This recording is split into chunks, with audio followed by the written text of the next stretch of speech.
and welcome to a special edition of BookBeat, Holidays Through the Year. I'm your host, Sue Ellen Zagrabelny, and today we will be traveling through the year exploring holidays of all sizes, shapes, and descriptions. Some of the holidays will be very familiar, some not so much.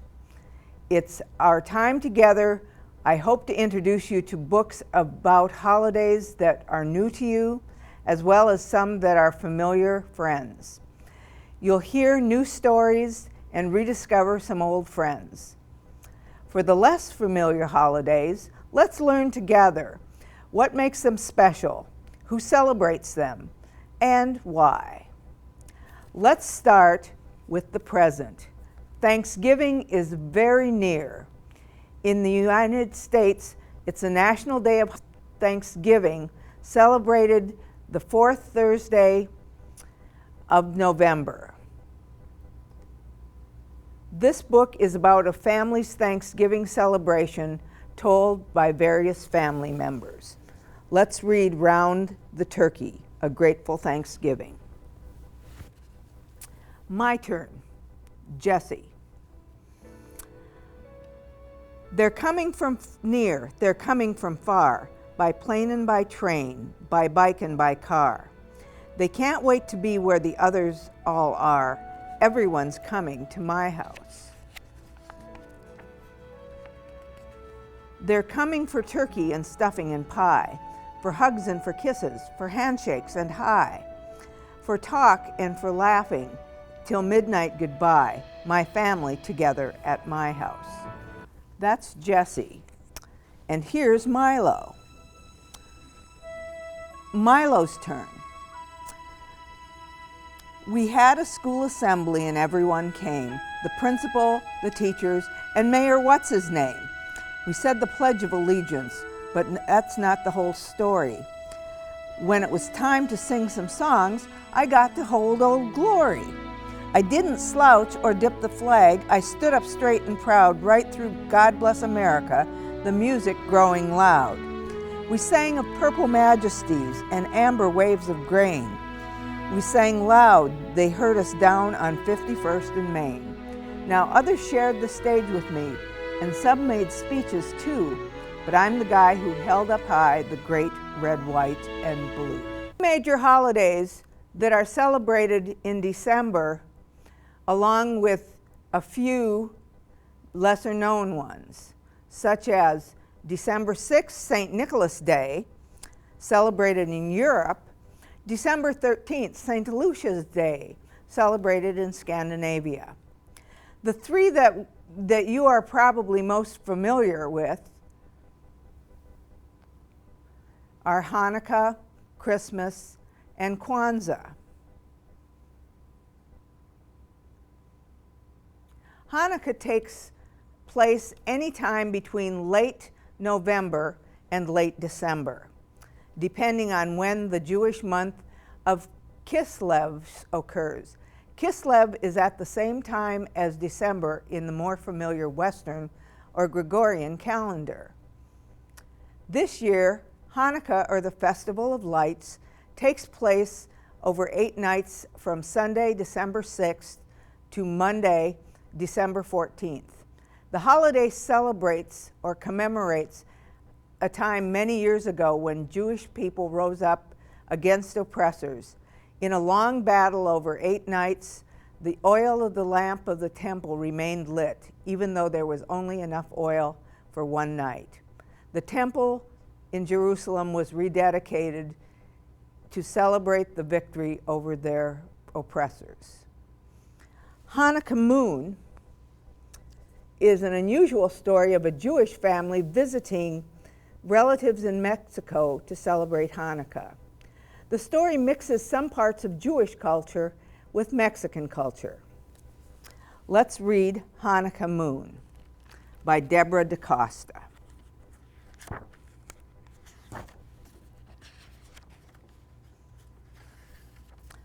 It was dark in the morning. We leave for Aunt Louisa's house.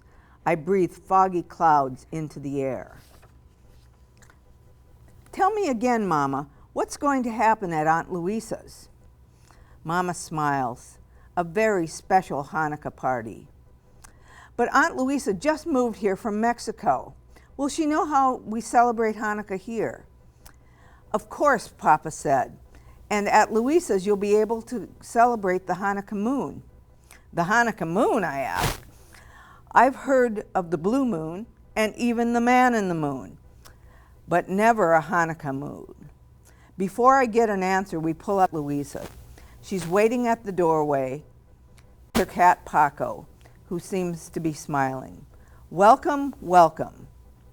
Papa hands her my suitcase, then he tucks some chocolate Hanukkah coins into my pocket to sweeten your visit. We wave as Papa and Mama pull away. I pull a chocolate coin and pop it into my mouth. Have you ever wondered about Santa Claus getting stuck on the North Pole during a blizzard? Hold on to your Christmas spirit. Santa will miss Christmas when pigs fly. Snowed Under and Other Christmas Confusions. This is a story about a little boy whose parents use all kinds of sayings about Christmas that he doesn't understand. It was the day before Christmas and the snow had just started to fall. Out of bed, sleepyhead, called my mother. We're going to have to work our tails off to get ready for Christmas tomorrow. And the little boy is startled. He doesn't have a tail. But Dad was in the kitchen listening to the radio. I heard a weatherman saying a giant storm was brewing for Christmas Eve. And the little boy imagines weather brewing in a teacup. As we were eating breakfast, I told my dad my wish list for Christmas. My sister said, "Don't count your chickens before they hatch." And the little boy is a little confused. And the story goes on. Tonight's storm is going to be so big that Santa might get stuck at the North Pole. And the story goes on with the little boy getting more and more and more confused. By the end of the story,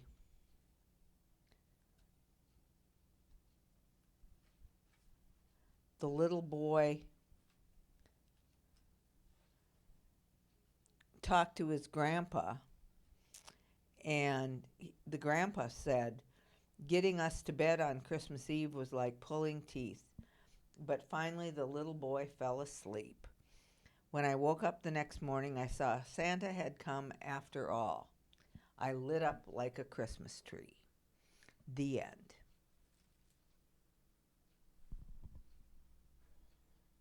Christmas is a holiday most people are familiar with. Celebration of traditions of all kinds, church services and nativity scenes, celebrating the birth of Jesus. Christmas trees and Santa Claus are also familiar traditions. Regardless, gift giving is central to this holiday. I'd like to share a book that's familiar and a couple that aren't. The first of the three, Serge Bloch's Snowed Under, is about a small boy who got things mixed up about what his parents were saying about Christmas. Snowed Under and Other Christmas Confusion. Have you ever worried about Santa getting stuck at the North Pole during the blizzard? Hold on to your Christmas spirit. Santa will miss Christmas when pigs fly. It was the day before Christmas, and the snow had just started to fall. Out of bed, sleepyhead, called my mother. We're going to have to work our tails off to get ready for Christmas tomorrow. And the little boy looks and says, I don't have a tail. And he kind of wonders how he could. Dad was in the kitchen listening to the radio. I heard the weatherman say a giant storm was brewing for Christmas Eve. And the little boy got mixed up and thought it was coffee brewing. And so the story goes until the end. Grandpa said that getting to bed on Christmas Eve was like pulling teeth. Finally, I fell asleep. When I woke up in the morning, I saw Santa had come after all, in spite of all the confusions. I lit up like a Christmas tree. I'm Not Santa by Jonathan Allen tells the story of Baby Owl who gets mistaken for Santa. I'm not Santa.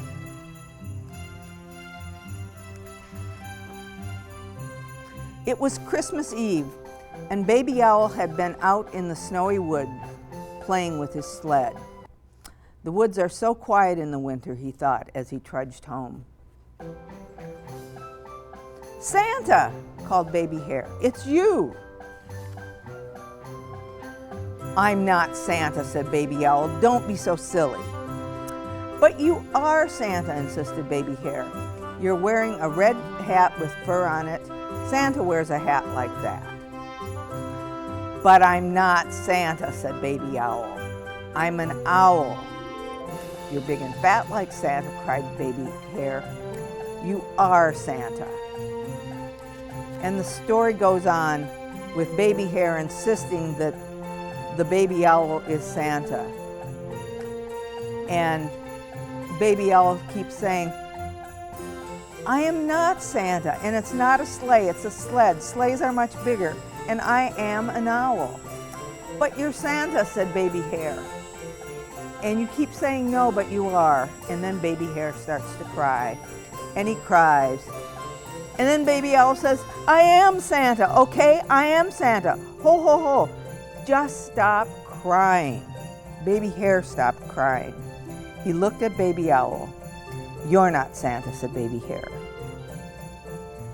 And Baby Owl looks startled. And so they both start crying. And then they hear a voice. What's all this crying and carrying on? And at Christmas time, too. Santa, cried Baby Hare. Santa, cried Baby Owl. And Santa gives them a big hug. And Baby Owl makes his way home. And he says, Mama, Baby Hare thought I was Santa, but I was not. And he started crying. And then I said I was Santa to stop him from crying. And he started crying again because he said I wasn't Santa. And then Santa came along and cheered us both up. Wasn't that wonderful? And Mama says, yes, now it's time for bed.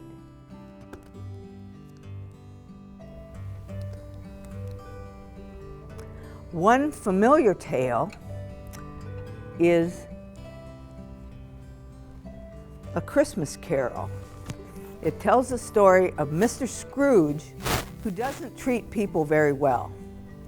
He falls asleep Christmas Eve and is visited by three ghosts of Christmas past, present, and future. And now we'll read from A Christmas Carol by Charles Dickens. Chapter 1, Marley's Ghost. Marley was dead, to begin with. There is no doubt whatsoever about that. The register of his burial was signed by the clergyman, the clerk, the undertaker, and the chief mourner. Scrooge signed it, and Scrooge's name was good, changed for anything he chose to put his hand to. Old Marley was dead as a doornail.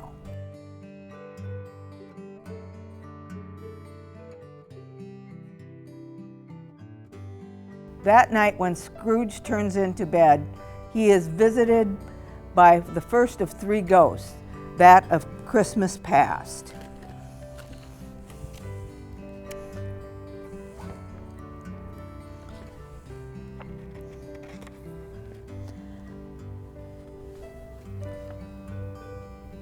Are you the spirit, sir, whose coming was foretold to me? The voice was soft and gentle, singularly low, as if instead of being so close to him, it were at a distance. Who and what are you? I am the ghost of Christmas past. Long past, Scrooge said, observant of its dwarfish stature. No, your past. Scrooge saw all kinds of events from his youth, things that he regretted not appreciating more. And then he is visited by the ghost of Christmas present. Awakening in the middle of a prodigiously tough snore and sitting up in his bed to get his thoughts together, Scrooge had no occasion to be told that the bell was again on the stroke of 1. He felt restored to consciousness in the right nick of time. The moment Scrooge's hand was on the lock, a strange voice called to him by name and bade him enter. He obeyed. It was his own room, there was no doubt about that, but it had undergone a surprising transformation. When the ghost of Christmas future visits Scrooge, he is particularly terrified. The phantom slowly, gravely, silently approached. When it came near him, Scrooge bent down upon his knee, for the very air through which the spirit moved seemed to scatter with gloom and mystery. I am in the presence of the ghost of Christmas yet to come, said Scrooge. The spirit answered not, but pointed onward with his hand. You are about to show me the shadows of things that have not yet happened, but will happen in time before us, Scrooge pursued. Is that so, spirit? The upper portion of the garment was contracted for an instant in its fold as the spirit inclines its head. That is the only answer he would receive. He should be terrified as the specter shows him his own grave. Fortunately for Scrooge, these are all dreams, and Christmas hasn't come yet. Christmas Day comes, and Scrooge has time to make amends. For many people, Christmas actually lasts 12 days, not just December 25th. The 12 days of Christmas last from December 25th to January 6th, Epiphany or 12th night. Let's read about the 12 days of Christmas. On the first day of Christmas, my true love sent to me. This well-known song lyrics are brought to life with lush illustrations full of detail and surprises. Take a look at the house of a woman who gets a present. On the first day of Christmas, my true love sent to me a partridge and a pear tree. And the story goes on until the 12th day, when she gets 12 drummers drumming, 11 pipers piping, 10 lords a-leaping, 9 ladies dancing, 8 maids a-milking, 7 swans a-swimming, 6 geese a-laying, 5 golden rings, 4 calling birds, 3 French hens, 2 turtle doves, and a partridge in a pear tree. And that is the 12 days of Christmas. Kwanzaa is a relatively new holiday, started in 1966. It is celebrated by some people, especially African American people. It starts on December 26th and runs through January 1st. The holiday is based on 7 principles: unity, self-determination, collective work and responsibility, cooperative economics, purpose, creativity, and faith.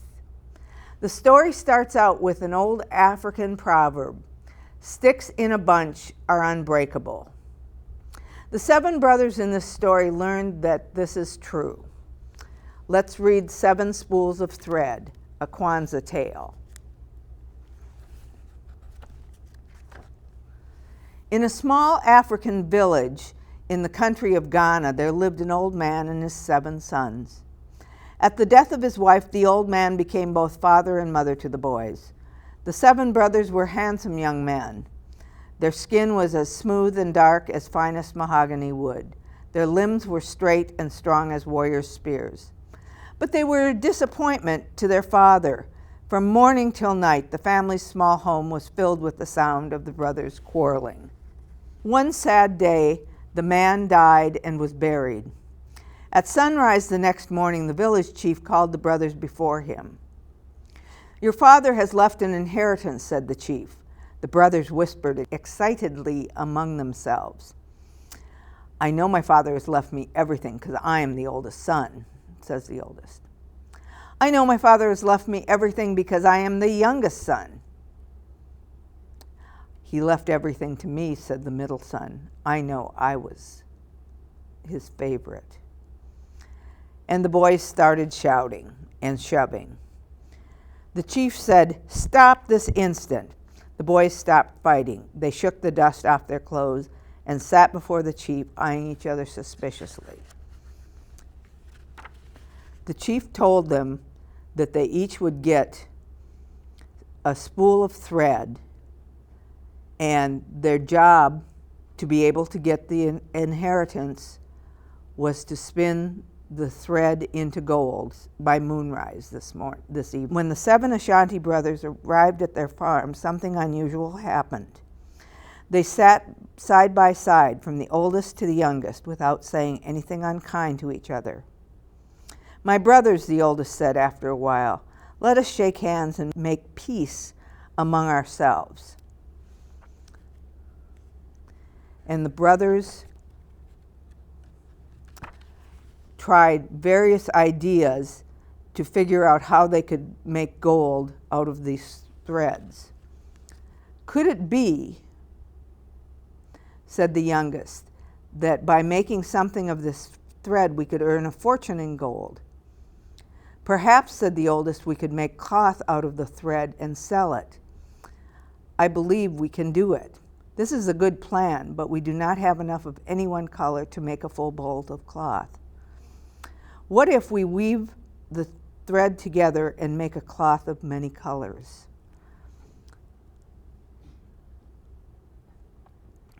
"I know we can succeed." The 7 Ashanti brothers went to work. Together they cut wood for a loom, and the younger brothers held the pieces while the older brothers assembled the loom. They worked all night. They took turns weaving cloth out of their spools of thread. They made patterns of stripes and shapes that looked like wings of birds. They used all the colors: blue, red, yellow, orange, green, black, and white. Soon the brothers had several pieces of beautiful multicolored cloth. When the cloth was finished, the 7 brothers took turns neatly folding the brightly colored fabric. They placed it in 7 baskets and put the baskets on their head. As soon as they entered the marketplace, the 7 brothers called out, "Come and buy the most wonderful cloth in the world." The brothers smiled proudly as a man, dressed in magnificent robes, pushed his way to the front of the crowd. "What a thing of beauty," he said. "The cloth will make a wonderful gift for the king. I must have all of it." The 7 Ashanti brothers ran out of the marketplace and back down the road to their village. A shining silver moon began to creep up in the sky. Panting and dripping with sweat, the brothers threw themselves before the chief's hut. "O chief," said the oldest, "we have turned the thread into gold." The chief came out of his hut and sat upon the stool. The oldest brother poured gold onto the ground. "Have you fought or argued today?" asked the chief. "No, my chief, we have been too busy working together to argue." "Then you have learned the lesson your father sought to teach you. All that he has now is yours." But the youngest looked very sad. He said, "What of the poor people of the village? We received an inheritance, but what are they to do? Perhaps we can teach them how to turn thread into gold." The chief smiled. "You have learned your lesson well." There are a group of Islamic holidays that take place throughout the year. The dates are variable since they take place during the lunar year. Islamic New Year, also the first month of the Islamic calendar, October 15th, 2015, and October 2nd, 2016. The name of the next holiday is Mawlid al-Nabi. Mawlid al-Nabi honors the day the Prophet Muhammad was born. Muslims try to live their lives by following Muhammad's example. Mawlid al-Nabi is on the 12th day of the third month of the Islamic calendar. Mawlid al-Nabi is not an official religious holiday. People around the world celebrate it differently. Some Muslims study Muhammad's life on the day. They read his teachings. Others gather to have dinners or parties in honor of the Prophet's birthdays. Some communities have parades or carnivals. Ramadan, the month of fasting, takes place June 6, 2016. Eid al-Adha, Festival of Sacrifice, is September 23rd, 2015. September 11th, 2016. Eid al-Fitr, when Ramadan ends, will take place July 5th, 2016. Celebrating Ramadan. This book talks about various aspects of Ramadan, but this chapter talks about celebrating the end of Ramadan. The end of Ramadan is celebrated with Eid al-Fitr, which means the feast of fast breaking. It occurs on the morning after the end of Ramadan, on the first day of the month. When Ramadan ends, people are filled with happiness. They have met the challenge of fasting and are ready to receive blessings that will come from it.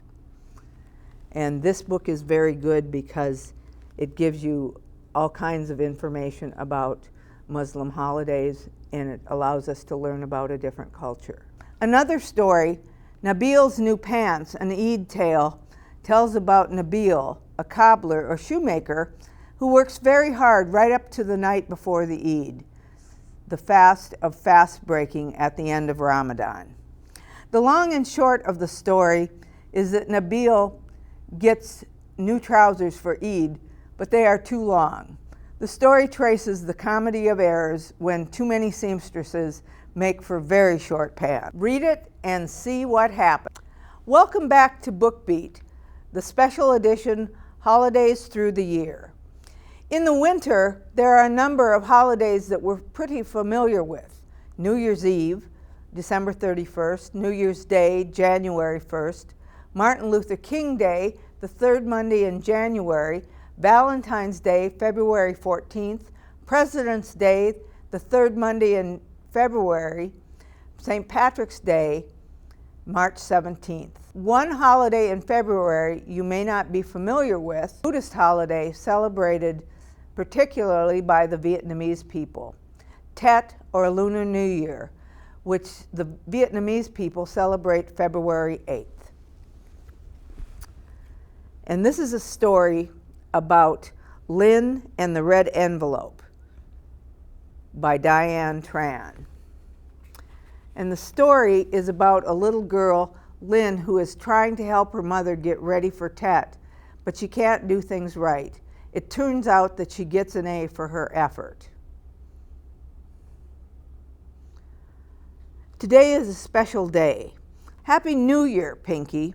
She twirls Pinky, the stuffed pig, around in a circle.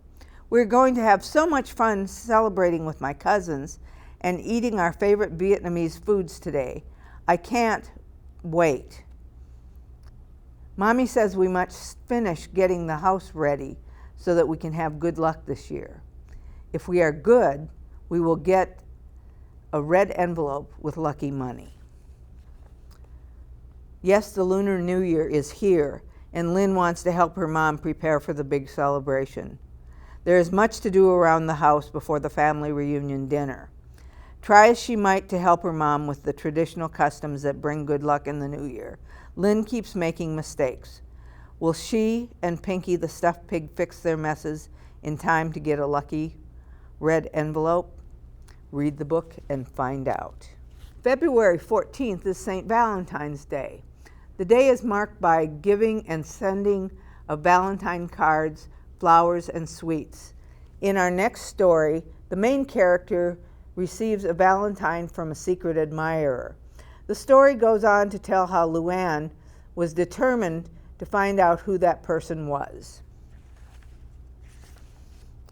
On February 14th, Luann looked in the mailbox and found the most beautiful valentine she had ever seen.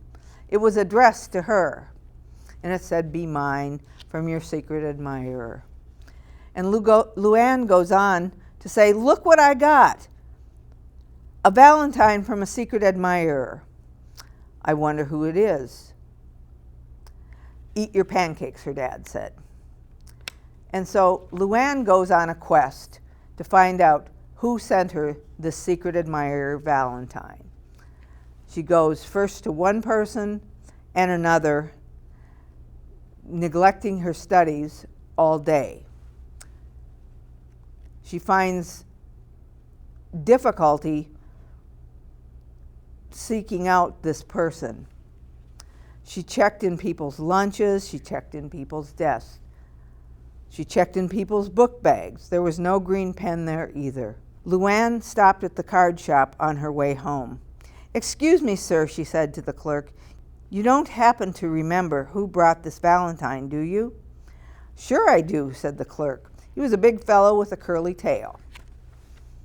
"Do you remember his name?" Luann asked excitedly. "Sorry," the clerk said. "He never mentioned his name." Luann was disappointed as she went home. "I give up," she told her dad. "I can't figure out who sent me this valentine. All I can figure out is who I'm glad didn't send it." "I guess that's just meant to be a mystery," her dad said. And that's the story of Luann Pig in the Mysterious Valentine.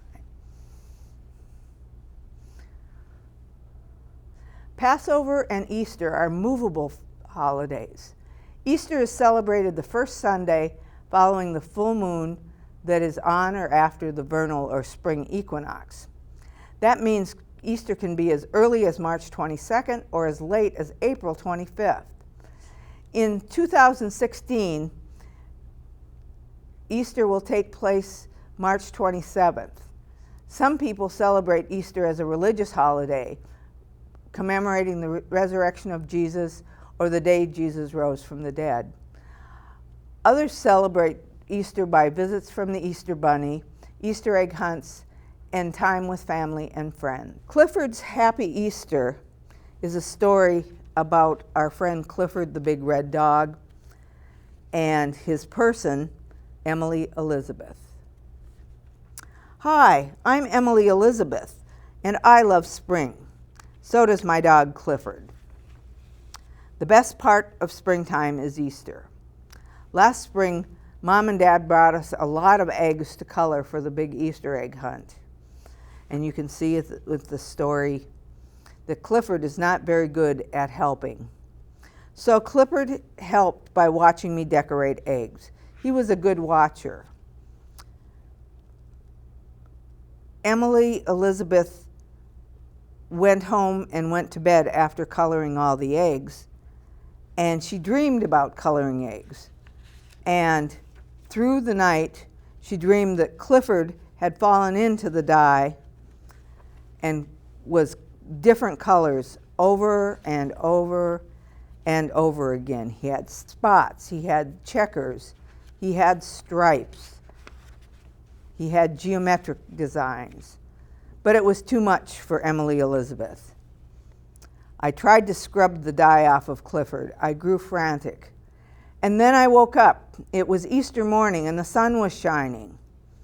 And she looks out the window and sees Clifford. Thank goodness he looked just the same as always. Good old Clifford. We joined my friends and set out on the Easter egg hunt. Our next story is by Jan Brent, called The Easter Egg.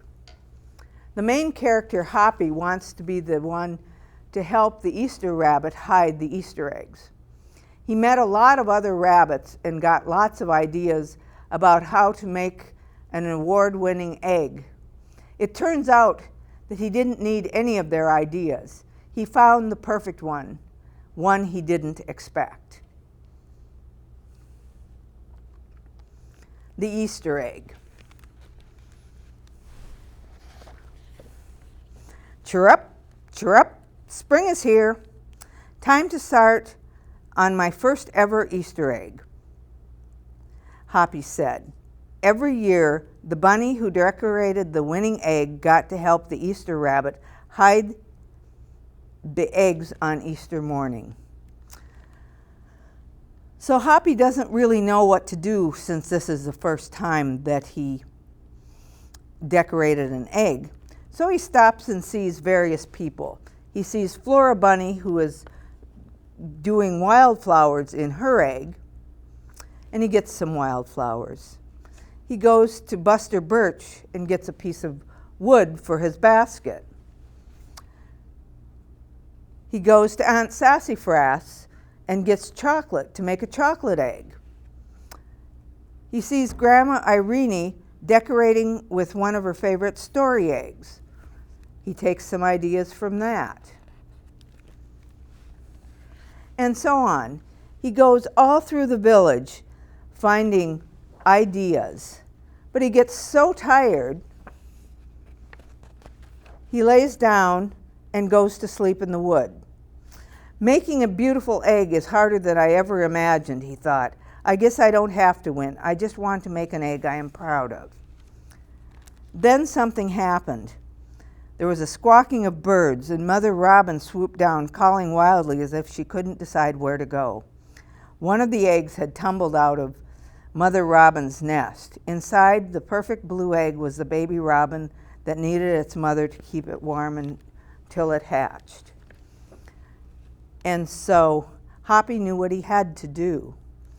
He settled down on the egg that was on the ground, and Mother Robin settled down on her other two eggs. And he stayed through the night, and he kept away the wild animals. And the next morning, all the rabbits worked on their eggs and brought them to the parade. They had forgotten about Hoppy, who was quietly sitting on the blue egg up in under a tall tree in the woods.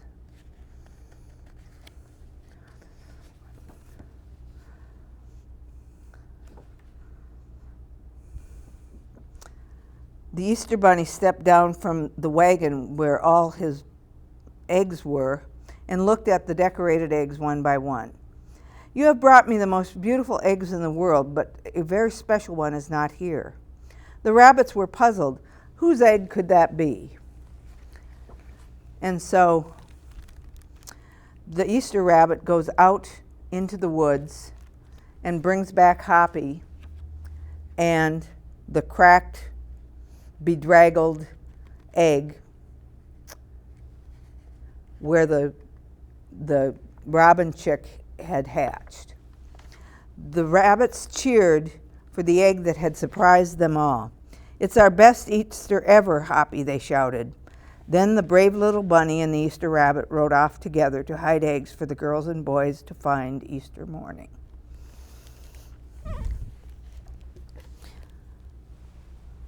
Passover is the other movable holiday in the spring. It takes place the 14th day of the 7th month of Nisan at the full moon.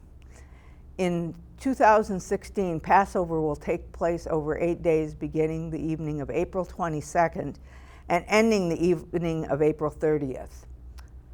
We have 2 books about Passover, one for younger kids, the second for those who can read chapter books. The first is called Grover and Big Bird's Passover Celebration.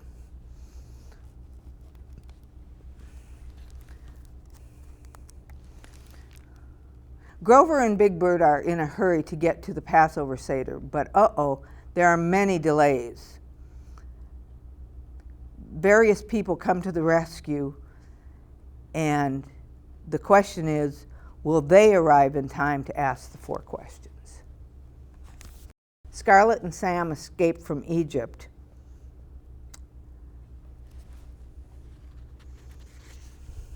Scarlett and Sam were twins. They had the same dark hair and green eyes, the same chin, ears, and nose. They sounded alike.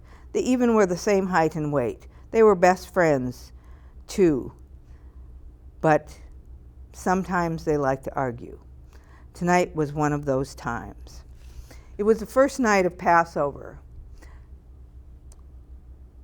In this story, the twins Scarlett and Sam bicker about who will ask the 4 questions the youngest child at the Seder asks the first night of Passover. Because they are twins and the same age, both Scarlett and Sam wanted to ask the questions. 1 minute twins Scarlett and Sam are bickering about who is going to read the 4 questions at the Passover Seder. The next minute they have been swept away by Grandma Mina's time-traveling carpet and dumped in the ancient Egyptian desert. As if being stranded 3,000 years in the past isn't bad enough, they also find their fellow Hebrews suffering in slavery. So they team up with Moses, Aaron, and Miriam to help free the slaves. The future looks bright, but the story they know so well doesn't turn out the way they expected it. May, June, and July bring other holidays we're familiar with. People of Mexican descent celebrate Cinco de Mayo, remembering the unlikely victory of the Mexicans over the French at the Battle of La Puebla in May 1862.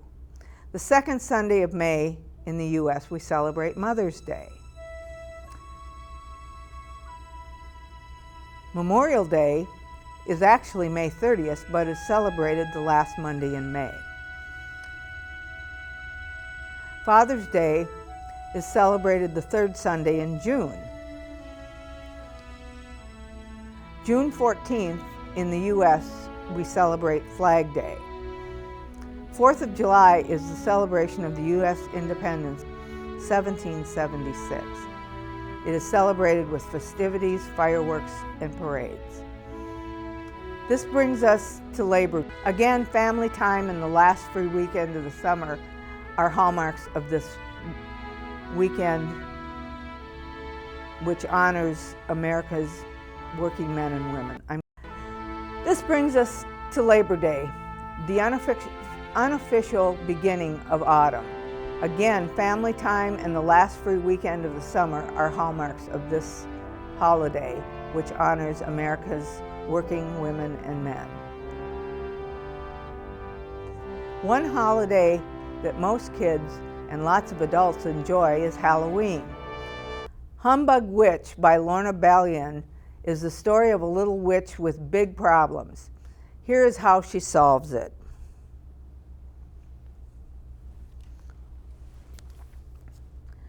There's a surprise at the end. Humbug Witch.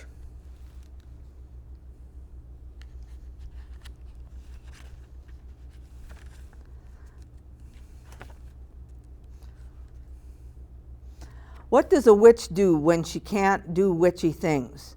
This is the question that faces our little witch when she does witchly things and they just don't pan out the way they're supposed to. There was a little witch, and everything about her was little, except her big red nose. And the story goes on to describe how she's dressed in orange gloves, a hand-knit black wool shawl, and old plaid apron. You can see for herself she was truly frightening looking, with a big nose, stringy red hair, and a black cat named Fred. But she wasn't able to do all the things that witches do. She would jiggle her sturdy broom and call some magic words real loud and wait a long time, and nothing would happen, nothing at all. When she wanted to turn Fred into an alligator or a hippopotamus or a candy bar, she would say all kinds of magic words and wait, but Fred was still a cat. So After trying to make potions and that not working, she decided that it was just no use. She stood her sturdy broom in the corner. She took off her funny-looking black shoes with the gold buckles. She took off her plaid apron. She took off her hand-knit black wool scarf. She took off her slightly squished, tall, black, pointed hat. She took off her orange gloves. She took off her long, stringy red hair.